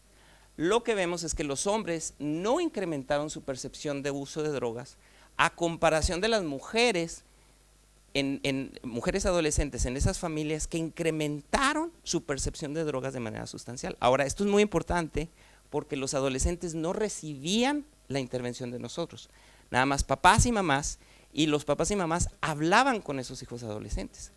¿Qué fue lo que pasó aquí? Bueno, vamos a la literatura y vemos que los factores de riesgo entre varones y mujeres son diferentes en la iniciación de drogas y nuestro error fue que nosotros no vimos con suficiente detalle esa literatura para ver la entrega de esos componentes de prevención de drogas, cómo teníamos que informarla para hombres y mujeres. Regresamos a Naida y le dijimos, perdón, se nos fue, pero vean todo lo demás que salió bien. Y ahorita actualmente estamos implementando una intervención que está corrigiendo ese error. Ok, ahora vámonos al contexto latinoamericano. Esto ya estamos a 20,000 pies, 25,000 pies, ya nos volvimos católicos o seguimos siendo protestantes, ya pasamos las turbulencias, pero ahora estamos viendo el territorio y es como cuando uno va volando, ¿no? Y de repente ves un avioncito que pasa, Dios mío, ahí van 500 almas, ¿no? Pero se ve chiquito, chiquito, y ves toda la cobertura que tienes que hacer. En el contexto latinoamericano, ¿qué implica? Durante 12 años hemos hecho esfuerzos por duplicar estas líneas de intervención en México. El primer esfuerzo fue en Monterrey, fue un esfuerzo muy grande a nivel estatal. Capacitamos a todo el personal estatal en el estado de Monterrey de una manera muy importante. Hicimos 2 años de entrenamiento y tenemos una cobertura muy amplia. 2 factores que pasaron ahí: el crimen organizado, la falta de Estado de Derecho. Empezamos a recibir amenazas, nuestro equipo empezó a recibir amenazas y el primer día de una nueva administración se desmantela el programa porque, de nuevo, esa administración venía con una percepción diferente, recuerdo a las prioridades, a pesar de lo que los datos nos estaban arrojando de que nuestro programa podía ser de beneficio. Entonces no hubo una renovación de ese financiamiento.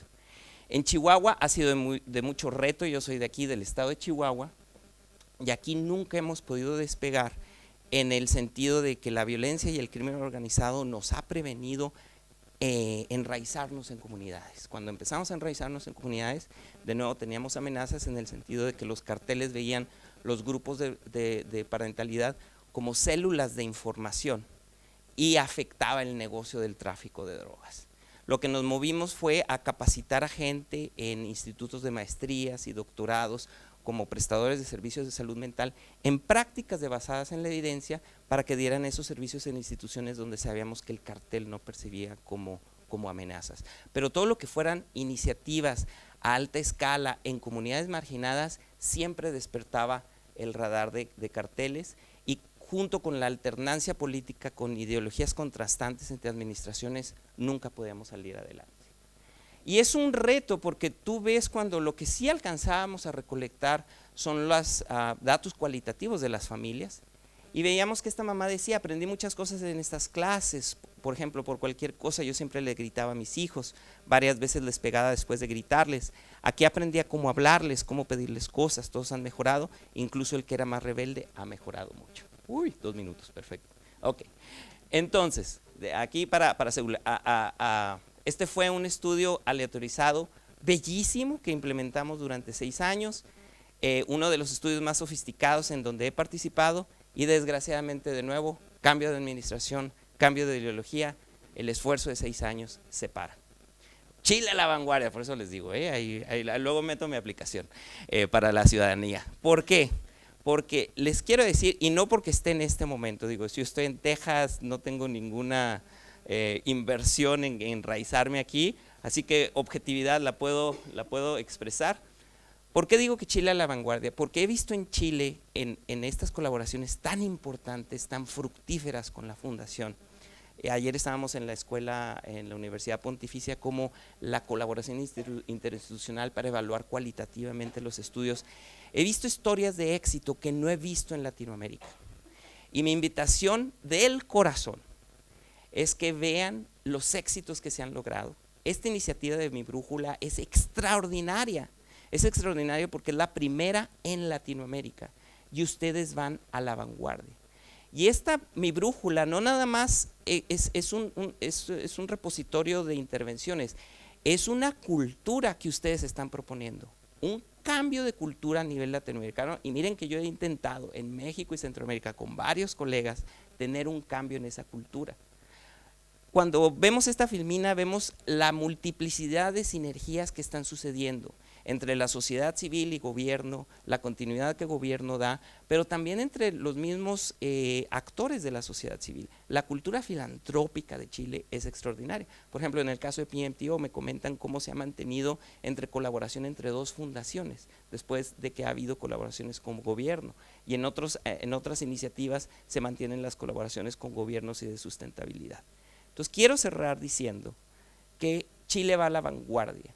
Los necesitamos que sean líderes para Latinoamérica en este discurso, en este cambio de cultura, porque desgraciadamente en otros contextos latinoamericanos no tenemos la cultura que se está permeando en Chile, y tenemos mucha esperanza en ustedes. Para mí Chile es como un bálsamo cada vez que me enfrento a derrotas en otros contextos latinoamericanos por ideologías, por agendas políticas, porque ustedes están a la vanguardia del cambio, pero ese cambio apenas está a 20,000 pies. El reto es llevarlo a la sustentabilidad de los 32,000 para que podamos tener un vuelo constante, y en ese vuelo constante los demás volten a ver a Chile y digan, esa es la manera de volar. Gracias Chile por lo que hacen y sigan luchando así.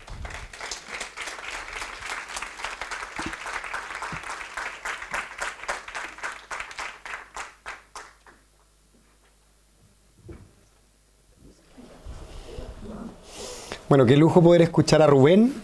La verdad es que me imagino la enorme cantidad de insights que a cada uno se les fue generando en su cabeza, porque oportunidades hay un montón si es que nos lanzamos a generar evidencia, pero no por eso no grandes desafíos y problemas. Esto tiene problemas políticos, problemas económicos, porque es caro hacerlo, pero es muy necesario. Si Rubén no se la habría jugado por eso hace tantos años atrás, hoy día no estaría aquí, y probablemente se perdería un montón de desarrollo de otras posibilidades en otros países porque apostó por la evidencia, y es lo que nosotros lo estamos invitando también a hacer a todos ustedes. Ahora, nosotros podemos apostar a ciertos proyectos, ciertos proyectos puntuales, pero nuevamente, para llegar a escala necesitamos el sector público. Ya hablamos con Julio de FOSIS, pero hay dos actores claves para poder desarrollar una cultura de evidencia y que realmente sea un factor clave a la hora de la toma de decisiones desde el sector público. Por una parte está DIPRES, por supuesto, pero también el Ministerio de Desarrollo Social. Hemos estado en contacto con ellos, con distintas subsecretarías, con todas la verdad, pero una de ellas tiene mayor interés de poder establecer puentes y llevar aprendizajes cruzados para que los proyectos que van en la línea de generación de evidencia de programas sociales se complementen, se apoyen. Y hoy día tenemos con nosotros a María José Saavedra, que es la jefa del Departamento de Sociedad Civil en la División de Cooperación Público-Privada del Ministerio de Desarrollo Social y las Familias. Es magíster en Gerencia y Políticas Públicas, y su presentación abordará el estado actual y desafíos de la evaluación de proyectos sociales de organizaciones de la sociedad civil que realiza la División de Cooperación Público-Privada. María José.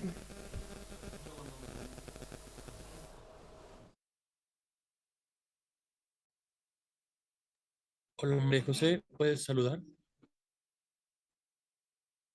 Hola, buenos días. Hola, hola, te escuchamos. ¿Pongo el proyecto en la presentación? Sí, por favor. Hola, hola, buenos días, ¿se escucha? Te escuchamos bien. ¿Sí? Te escuchamos bien. ¿Sí? Te escuchamos bien. Ya, muchas gracias. Bueno, buenos días a todos y a todas.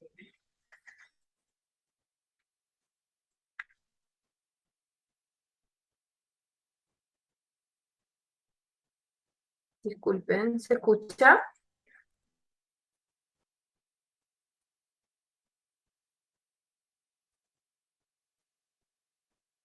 Hola. Danos un minuto, María José, por favor. Ya, ahora sí estamos. Ya. ¿Se escucha ahí? Sí, te escuchamos Ya, bien. sí, hola. Buenos días a todos y a todas. Mi nombre es María José Saavedra y soy la jefa del Departamento de Sociedad Civil de la División de Cooperación Público-Privada, que es parte de la Subsecretaría de Evaluación Social y del Ministerio de Desarrollo Social y Familia. Primero que todo, bueno, excusarme por no poder estar ahí presente, dado que ayer, lamentablemente, ayer en la tarde, con un tema de emergencia sanitaria, COVID, uno de los profesionales estaba con posible contagio y por temas de seguridad, en conjunto con la Fundación, decidimos realizarlo de esta manera. Y bueno, en segundo lugar, agradecerle a la Fundación San Carlos de Maipo por invitarnos al lanzamiento de su programa Mi Brújula. Y de esta forma, bueno, nosotros como división poder contarles los procesos que realizamos en relación a la evaluación de programas sociales. Tenemos ahí, bueno, ahí les voy a comentar, tenemos en relación a los fondos concursables, también la administración de la ley, cuáles son nuestros procesos de evaluación que contamos hoy en día como división y también como en general a través del ministerio. En este sentido, bueno, nosotros como división somos parte de la Subsecretaría de Evaluación Social. Esta subsecretaría tiene como función específica, ¿cierto?, el diseño, la coordinación y la evaluación de las políticas sociales del gobierno, del Estado, de modo de contribuir a mejorar la focalización del gasto social a través de la evaluación permanente de los programas que implementa el Estado. Ya, o sea, el fin, la naturaleza en sí de esta subsecretaría es la evaluación social. Dentro de las divisiones que tiene esta subsecretaría, bueno, hay tres que están más relacionadas con el tema de la evaluación. Una de ellas, la División de Evaluación Social de Inversiones, la cual tiene a su cargo la evaluación técnica y económica para determinar la rentabilidad social de las iniciativas de inversión que solicitan el financiamiento del Estado. Esto específicamente más son proyectos de inversión pública. Además, está la División de Políticas Sociales, que esta división tiene a su cargo el análisis y el diseño de tanto de las políticas, de los planes y de los programas sociales de competencia del Ministerio, y específicamente aún más en el departamento de monitoreo, el cual tiene a cargo el seguimiento de la gestión e implementación de los programas que están siendo ejecutados por servicios públicos relacionados al ministerio o dependiente de este o de otros ministerios. Ya específicamente más, bueno, el seguimiento, el monitoreo y la evaluación ex ante de los programas sociales. Y por último está la División de Cooperación Público-Privada, que es a la cual yo pertenezco, a través del Departamento de Sociedad Civil, ahí enmarcar un poco la presentación, cuáles son nuestros productos estratégicos y de qué manera realizamos nosotros evaluación de programas sociales, principalmente de instituciones de la sociedad civil. La evaluación en la división de cooperación público-privada, ¿cierto? Nuestra división tiene como dos grandes focos o dos líneas, que una es a través de un fondo concursable. Este fondo concursable nace en el año 2014 y ha ido mutando el nombre, cómo se denomina este fondo, pero ya desde el año 2022 el proyecto se denomina el Fondo para Vivir Mejor, el cual tiene líneas de financiamiento y que va dirigido a las organizaciones de la sociedad civil, y una de ellas es la línea de acción social, que cuenta siempre o todos los años aproximadamente con 1.000 millones de pesos a concursar, y el foco de esta línea es apoyar ciertos proyectos que tengan como objetivo la superación de la pobreza multidimensional, con el fin de apoyar y fortalecer el trabajo que realizan las instituciones de la sociedad civil, ¿ya? Y por otro lado tenemos una línea que nace el año 2015, con otro nombre, se denominaba la línea Análisis de Experiencia, y desde el año 2019 se modificó el nombre a la línea de Evaluación de Experiencia, y es una línea específica para temas de evaluación, ¿ya? Y el objeto de esta línea del financiamiento del fondo concursable es para que se desarrollen proyectos y evaluaciones de programas de intervención social que sean innovadores y que estén orientados a la superación de la pobreza y o vulnerabilidad social. Más adelante voy como a entrar más en detalle en esta línea, que es como la más específica que tenemos nosotros de evaluación. Y además también como división administramos la Ley de Donaciones con Fines Sociales, que es la ley que está dirigida a financiar proyectos que tengan como beneficiario personas en situación de pobreza y o discapacidad.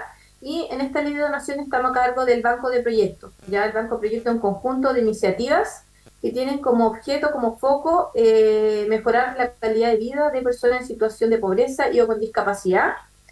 Y estas iniciativas postulan a este banco de proyectos, y finalmente nosotros como Secretaría Técnica también realizamos una precalificación técnica de todas estas iniciativas. Esta ley nace en el 2003, pero se empieza a administrar en el año 2006 acá en el Ministerio, y hemos precalificado técnicamente más de 1.000 iniciativas, muchas más, y quienes aprueban en definitiva estas iniciativas sociales, estos programas, estos proyectos, el Consejo de Donaciones Sociales, que está normado a través de la ley, ¿ya? Pero quienes entregan los insumos y quienes realizan la precalificación técnica es la Secretaría Técnica de Donaciones, que está en la División de Cooperación Público-Privada.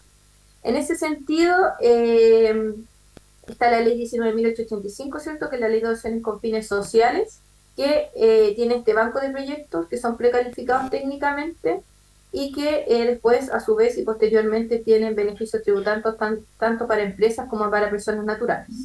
Esta ley regula las donaciones que reciben las iniciativas del banco de proyectos, ¿cierto?, presentadas por instituciones pertenecientes al registro, específicamente corporaciones y fundaciones sin fines de lucro, y que tienen como temática principal la pobreza, ¿cierto?, y la discapacidad.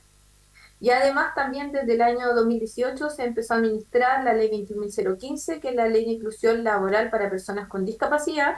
Esta ley, ¿cierto?, tiene el objetivo de incorporar a personas con discapacidad al mundo laboral, y para esto, para empresas, ¿cierto?, que tienen más de 100 personas contratadas, tienen que contratar el 1% del total de sus empleados, ¿cierto?, el 1% en personas, o sea, tienen que contratar personas con discapacidad. En el caso de esta empresa, por argumentación, ¿cierto?, que tiene que estar autorizada, no pudiese contratar el 1%, puede acogerse a una de las medidas alternativas, y una de estas medidas alternativas es donar bajo la Ley de Donaciones con Fines Sociales, y los proyectos tienen que tener como objetivo la capacitación, la rehabilitación, la promoción y el fomento para la creación de empleos, contratación e inserción laboral de personas con discapacidad. Esta ley también desde el año 2018 tiene su banco de proyectos y se realiza una precalificación técnica de estas iniciativas para la presentación del concepto. Entonces también ahí tenemos esta precalificación de esta ley de donación, que además tiene esta repercusión en la ley 21.015. Entonces, ¿de qué consiste la evaluación que realiza esta Secretaría Técnica? Esta evaluación, bueno, de los proyectos sociales se realiza a partir de un formulario de postulación, ¿ya? Que es muy similar para el producto estratégico de el fondo concursable, como también la ley de donaciones. Claro, tiene como sus secciones específicas, pero son muy similares como en cuanto a la estructura de lo solicitado. Cuáles son las principales secciones de los dos formularios que son muy similares, solo que tienen, y les voy a comentar la especificidad respecto al tema de participación. Bueno, primero está describir el problema, la necesidad, ¿cierto? La necesidad planteada, y especificando también las causas y efectos que dan origen al problema. Esto un poco hacer el levantamiento del diagnóstico de la situación, ¿cierto?, del problema. Además, también es necesario cuantificar e identificar las características socioeconómicas, sociodemográficas de la población objetivo o de la población participante, identificando además también los medios, instrumentos y herramientas de selección de los beneficiarios. Y estos dos puntos son súper relevantes para nosotros, tanto para el fondo concursable como para la ley de donaciones, la administración de la ley, dado que el objeto tanto del fondo como de la ley es mejorar la calidad de vida de personas vulnerables en situación de pobreza, y en el caso de la ley también 21.015 de discapacidad. Entonces acá estos dos puntos muy relevantes en cuanto al tema de la evaluación, como un criterio de admisibilidad. Además también, bueno, levantar los objetivos, que es fundamental, las principales actividades, los resultados esperados, es decir, qué es lo que quiero yo finalmente con la ejecución, la implementación de mi proyecto, de mi programa, qué es lo que pretendo y qué es lo que indico en el formulario a lo que voy a llegar, lo que voy a cumplir, el equipo humano, ¿cierto?, que es los recursos humanos, participación y complementariedad. Y esta es la especificidad del fondo concursable, que se evalúa un concepto que nosotros denominamos cohesión social, que es particular a esta línea. La idea es que los proyectos sean construidos desde los mismos beneficiarios, y también se complementen, y ahí asignamos un puntaje complementario, ya que es como fundamental para que se adjudiquen o no. Y por último, los gastos, ¿cierto?, la coherencia del gasto y el presupuesto. Todas estas secciones de los formularios, que son en cuanto a estructura muy similares en las dos áreas, se basan y se materializan en estos criterios de evaluación, ¿cierto?, que está el criterio de pertinencia, coherencia en el diseño, consistencia en el diseño de la ejecución, coherencia también en el presupuesto en cuanto también a lo indicado en la descripción del problema, las causas, ¿cierto?, el objetivo, etcétera, y este concepto de innovación social que se incorpora en el fondo concursable, que se basa en participación y complementariedad, es decir, que se levante desde la misma población el diagnóstico y la solución a los problemas que se presentan en la iniciativa. De acuerdo, ya como haciendo un zoom a esta línea específica de evaluación de experiencia que cuenta el fondo concursable, que como les comentaba tiene el fin es desarrollar y que se desarrollen evaluaciones de programas de intervención social innovadora orientada a la superación de la pobreza y vulnerabilidad social. Estas se deben tratar de experiencias desarrolladas por fundaciones, corporaciones, instituciones privadas sin fines de lucro, y cuya implementación aquí se tiene que encontrar como finalizada o en ejecución. Es como uno de los requisitos. Esto, bueno, tenemos entendido que permitirá que las instituciones ejecutoras puedan identificar ciertas falencias, perfeccionar y construir nuevas iniciativas que mejoren el trabajo con las poblaciones vulnerables, y de esta forma alcanzar mejores soluciones para los diferentes problemas sociales en los que se enfrentan constantemente. Esta línea de evaluación este año, ¿cierto? Bueno, explicar un poco de qué se entiende, qué entendemos nosotros por experiencia. Cuando hablamos de la experiencia, la evaluación de la experiencia es una iniciativa, un proyecto, un programa social que haya tenido o que tenga como foco o como objetivo la superación de la pobreza y la vulnerabilidad social.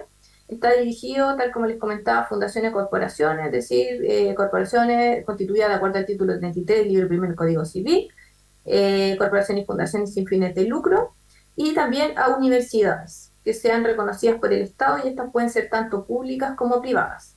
Este año financiamos, el monto total a financiar eran 200 millones de pesos para esta línea, con un monto total por proyecto de 20 millones.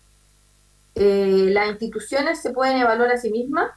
La idea un poco de la naturaleza de este fondo es entregarle recursos a las instituciones para que puedan ir evaluando los proyectos que están ejecutando, y porque muchas veces no tienen los recursos para poder levantar este tipo de evaluaciones, es decir, que se pueden evaluar a sí mismas los programas que ellos mismos realizan, o también pueden realizar un programa de un tercero, ya según ellos vayan estimando pertinente. Además, se puede realizar más de un tipo de evaluación a partir de un mismo proyecto. Es decir, los objetivos de los tipos de evaluación de esta línea pues, se pueden realizar tanto evaluación ex ante, ex dure, ex post, en la evaluación del diseño, en la evaluación del seguimiento o la evaluación de resultados. Es decir, de acuerdo a la evaluación ex ante, antes de la implementación, en este caso solo se podría realizar en la evaluación del diseño, entendiendo que es importante analizar el diseño de una hipótesis o la teoría del cambio, el cual permita una evaluación de la causalidad, a fin de asegurar una implementación más efectiva del proyecto. Además, también se puede realizar la evaluación del diseño de la iniciativa, ex dure, ¿cierto?, durante la implementación, y esto se puede realizar en el diseño, es decir, utilizando los datos disponibles del proyecto, con el fin de analizar y mejorar la hipótesis, la teoría del cambio o el diseño, a fin de guiar cambios y procesos y ajustar los resultados e impactos del proyecto mediante el mismo lo estamos evaluando en el seguimiento. Así también la evaluación en el seguimiento, utilizando los datos disponibles, la implementación para evaluar el proceso, el progreso y la implementación del proyecto social. Además, también se puede realizar una evaluación de resultados y de impacto que el proyecto esté causando en la población objetivo, identificando oportunidades para mejorar la hipótesis o teoría del cambio, o el diseño y el proceso de la implementación, es decir, como en forma de medida de ahora, de lo que estoy haciendo ahora, del seguimiento, cómo estoy ejecutando yo el proyecto. Y también se pueden realizar evaluaciones ex post, es decir, posterior a la implementación, y en este caso aplica para la evaluación del diseño, donde se pueden utilizar los resultados del impacto del proyecto y de los resultados para analizar y se puede mejorar la hipótesis y la teoría del cambio del proyecto. Y también para el seguimiento no aplica, y para la evaluación de resultados, entendiendo los resultados de los impactos que el proyecto causó en la población, a fin de usar conclusiones para decisiones sobre la escala o el tamaño del proyecto en el futuro y cómo mejorar este proyecto u otros en un futuro. Como les mencionaba, bueno, en este caso, en nuestra línea de evaluación de experiencia se puede realizar un tipo de evaluación, se puede realizar la evaluación ex ante de una iniciativa, o también puede ser mixta, se puede realizar la evaluación ex ante, ex dure, ex post en sí, ¿ya? Respecto, eso en cuanto a nuestra línea de evaluación de experiencia. Además de, como división, levantamos una guía de diseño y evaluación de proyectos sociales que está en nuestra página web, que nuestra página web es www.sociedadcivil.ministeriodesarrollosocial.cl. Durante el año 2020 levantamos esta guía de diseño, que el objetivo era brindar apoyo a las organizaciones de la sociedad civil, el sector privado y la academia para el desarrollo de los diseños y evaluaciones de proyectos sociales en las distintas fases de la implementación. Esta guía cuenta con dos secciones, una donde se establece la parte más teórica, donde establece la teoría del diseño y la evaluación de proyectos sociales, por medio de la definición de nuevos conceptos como la utilización de gráficos causales y la definición de hipótesis de cambio. Así también se hace referencia a los tipos de evaluación existentes, dadas las fases de implementación del proyecto. Y tiene una segunda sección que es más explicativa, es más aplicada, que se enfoca a aplicar esta teoría de la primera y las herramientas que se establecen en la primera sección a través de un ejercicio práctico, en particular, en este caso, sobre la problemática de inseguridad alimentaria. Ahí pueden descargar, está en un banner, esta guía donde tiene varias información que pueden ayudar respecto al tema de la evaluación de proyectos sociales. Y por último, comentarles y quizás resaltar por qué creemos importante realizar el proceso de evaluación en la iniciativa, en este caso nosotros como departamento de la sociedad civil. en proyectos sociales, porque en definitiva creemos que sirve para mejorar las decisiones sobre la asignación de los recursos, con el fin de maximizar el impacto social de las intervenciones y así también minimizar los costos a través de la reducción de los errores y de la incertidumbre. Así también identificar oportunidades para mejorar la efectividad del proyecto, exponiendo también el impacto que puede tener un proyecto, y asimismo también se pueden identificar resultados y consecuencias no deseadas, que también es muy relevante. Por otra parte, además, también permite analizar la sostenibilidad de los resultados del proyecto, contribuyendo así al aprendizaje de la organización, tanto sobre el problema como el proceso. Y bueno, ¿y por qué nosotros como departamento y como división hemos querido seguir como explorando esta línea de evaluación?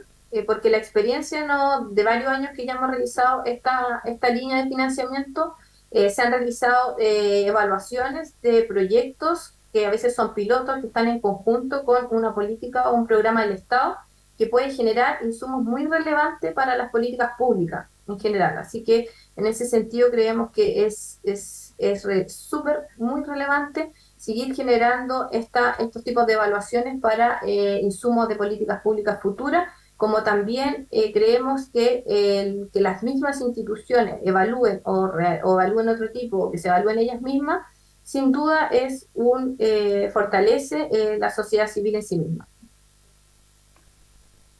Eso, muchas gracias.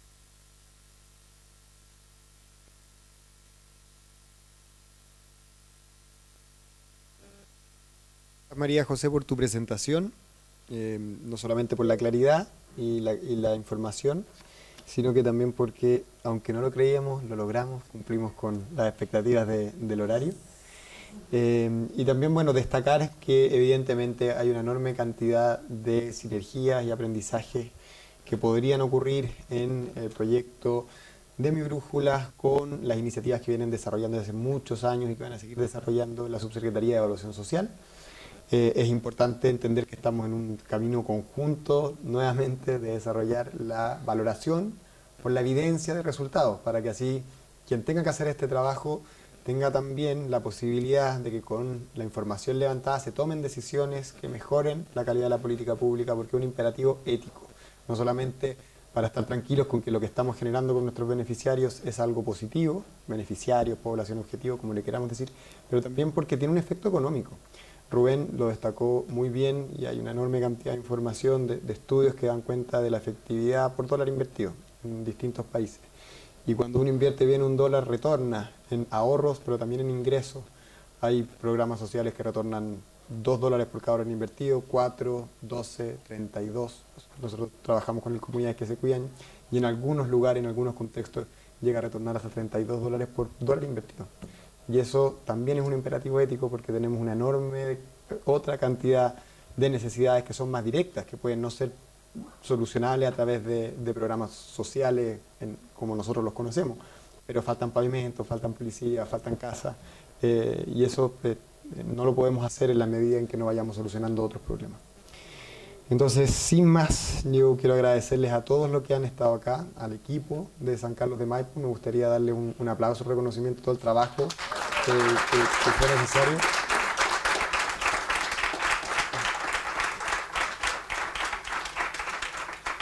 Y también a personas que no se llegan los agradecimientos, pero el directorio de la Fundación San Carlos y Marcelo también, que han sido quienes han permitido al equipo de la Fundación trabajar durante 5 años en un proyecto que no es fácil.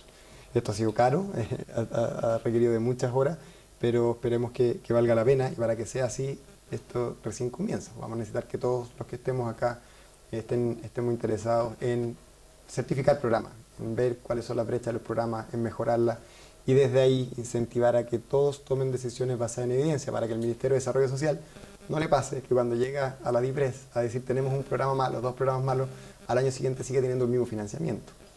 Eso hoy día ocurre permanentemente y está validado, tiene que dejar de serlo, y eso es un cambio cultural, y hacia allá donde tenemos que ir. Bueno, también despedir a las personas que están en el streaming online, hasta que llegue su participación. Así que los que están acá y quieran, después vamos a continuar con un panel de expertos para conversar ya más en la interna sobre ciertos temas relacionados a mi brújula y a la evaluación de programas sociales. Muchas gracias.